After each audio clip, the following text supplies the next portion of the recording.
Hari ini 1 Mei, Hari Buruh Internasional. Saya secara khusus datang ke seorang tokoh buruh di Malang Raya, namanya Mas Lutfi Kafid. Anak muda yang dalam hidupnya selalu memerjuangkan kaum buruh.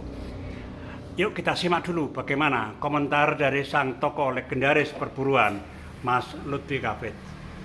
Assalamualaikum Mas Lutfi. Waalaikumsalam. Bagaimana perjuangan Wabarakatuh. buruh sekarang ini yang dilakukan Mas Lutfi? Ya, perjuangan buruh saat ini harus mengalami perubahan. Karena perubahan itu dipaksa oleh adanya keadaan yang sekarang harus berubah. Buruh harus keluar dari cara-cara lama, yaitu dengan pengondisian massa besar dan sebagainya. Ya sebetulnya itu sangat efektif. Karena apa?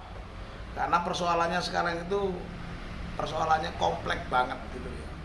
Di situasi seperti ini pengusaha udah nggak takut lagi dengan tekanan-tekanan massa seperti itu, udah nggak takut lagi. Dan pemerintah pun sudah terbiasa dengan tekanan-tekanan massa itu. Dan lucunya yang diperjuangkan persoalan normatif. Jadi padahal tokoh-tokoh lama itu sudah berbicara masalah politik tentang gerakan buruh, tapi kita masih pada tataran normatif.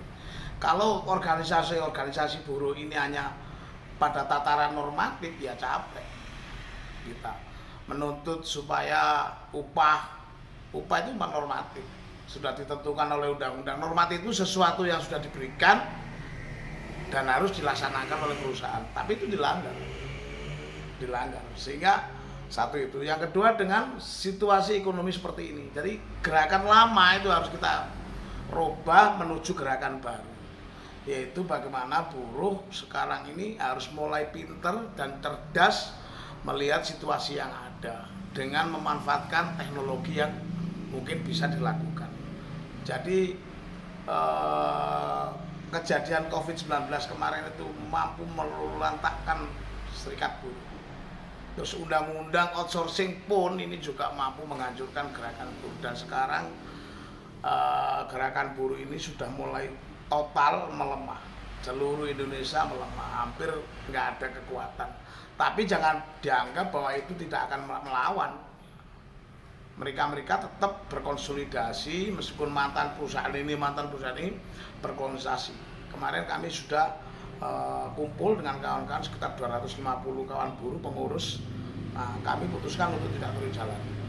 Nah, kita harus sekarang mulai keluar dan menjawab persoalan-persoalan yang ada ini. Persoalan-persoalan undang-undang, persoalan-persoalan politik, ini yang menjadi PR buat kawan-kawan buruh untuk sekarang melakukan tindakan konkret, yaitu dengan melakukan usaha-usaha mandiri. Jadi nggak takut PHK lagi, Pak. Kita harus bisa usaha mandiri, menentukan sikap pilihan untuk menjadi pengusaha mandiri di rumah. Saya pikir nggak ada, buktinya banyak kok yang sukses setelah keluar dari perusahaan punya usaha. Kemarin saya beberapa kawan-kawan tak cek di rumahnya sudah punya usaha yang maju. Sehingga sekarang perlu kita melakukan sentuhan teknologi dan menjawab semuanya dengan cara-cara yang baik. Ya. Jadi kalau kita melihat berharap pada payung negara, undang-undangnya harus gak menguntungkan buruh. DPR itu nggak pernah jadi buruh, jadi undang-undangnya nggak bela buruh. Nggak ada undang-undang yang kemudian bisa menguntungkan buruh. Misalnya sekarang ada, dulu kan kalau konflik itu seluruh Disnaker membantu kita, pengawasan jadi satu, sekarang pengawasnya dipisah. Terus mana proses penyelesaiannya juga cepat mati maksudnya, Pak.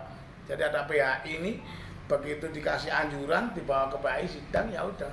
Jadi nggak ada bagaimana cara buruh ini bisa bekerja kembali. Ada undang-undang yang mengatakan bahwa harus ada segala daya upaya jangan sampai terjadi PHK. Faktanya terjadi seperti itu. Jadi kita harus sekarang mengubah mindset dengan cara baru. Kita melakukan pendidikan, edukasi supaya nanti buruh punya ilmu dan mandiri, tidak takut di PHK, mampu bersaing. Dan nanti yang ke depan kita bicara pada tataran politik. Hidup buruh, Bersatu tidak bisa dikalahkan. Dimaksud tidak dikalahkan adalah kita bersatu dalam membangun visi dan misinya. Mungkin begitu, Pak. Luar biasa pandangan sang tokoh buruh, sangat fundamental. Perjuang untuk buruh era sekarang jauh berbeda dengan waktu-waktu yang lalu.